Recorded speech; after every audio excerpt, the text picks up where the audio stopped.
এ মমতা, এত সেজেগুজে কোথায় যাচ্ছ তুমি?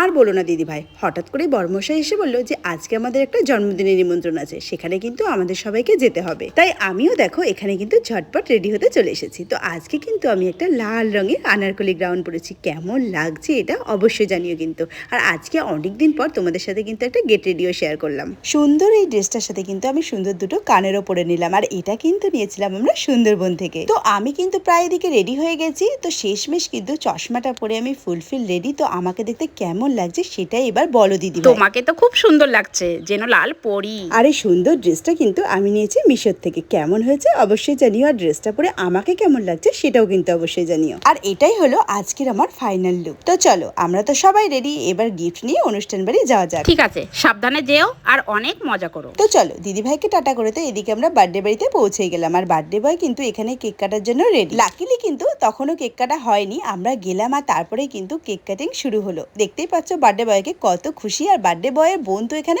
আরো বেশি হ্যাপি। দাদার কেক কাটার আগেই তো বোন চাইছিল কেকটা খেয়ে ফেলবে। তারপরে দেখো বার্থডে বয় কেক কিন্তু সবাইকে আস্তে আস্তে খাইয়ে দিল। আর এদিকে দেখো বরফ পড়া শুরু হয়ে গেল। মানে বুঝতেই পারছো বার্থডে বাড়িতে যা হয় আর কি। তারপরে দেখো দুই বন্ধুতে কিন্তু দেখা করে হ্যান্ডশেক করলো আর কিন্তু গিফটও দিয়ে দিল ছেলে এখানে। তারপর আমরা সবাই মিলে বার্থডে বয়কে একটু আদর করে চলে গেলাম খাওয়ার ওখানে। আর আজকের মেনুতে কি ছিল জানো? ফ্রাইড রাইস, চিকেন কষা, কেক আর মিষ্টান্ন। রান্নাগুলো কিন্তু প্রত্যেকটাই দারুণ ছিল। আর কেকটাও কিন্তু দারুণ ইয়াম্মি ছিল। ছেলে তো খুব খুশি হয়েছে। তারপরে দেখো খাওয়া দাওয়ার পরে জায়ের সঙ্গে এখানে দেখা হয়ে গেল। তোমাদের কার কার সামনে বার্থডে আসছে সেটা কিন্তু আমাকে জানাতে একদম ভুলো না।